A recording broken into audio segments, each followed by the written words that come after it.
So, andito tayo ngayon. So, magandang umaga sa lahat. So, ayan. Init muna tayong tubig. Ayan. Tapos, andito na yung baso. Tapos, yung instead of mga 3-in-1 coffee, so, sobrang tamis, mga energy drink. So, medyo also yung, siyempre, yung mga diabetes ngayon. Grabe. Pero, yun nga, masakit sa, sikmura mo yung ibang kape. Pero, one day, may nakita ako dito kay Laate. So, ayun, yung ginawa ko. Try ko, pero, ayun.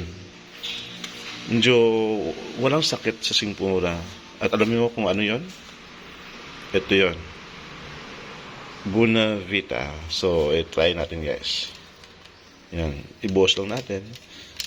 So, minsan kahit ganito kalaki yung yung lagayan ko ng kape, maano pa rin. Yung tamis andyan pa rin.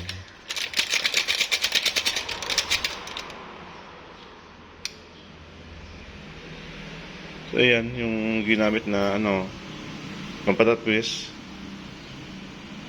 sweetened by steviol glycosides. Ayan. Ayan. Lagyan natin ng tubig.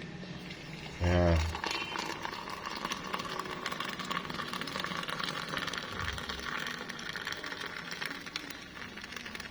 Ayan, dami.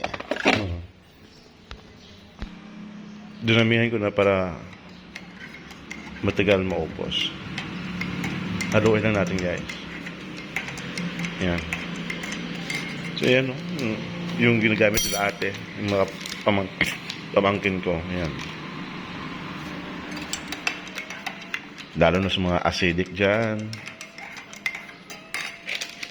Yan. Buona Vita. Baka naman.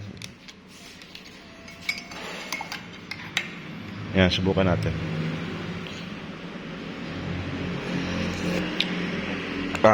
Sakto yung lasa.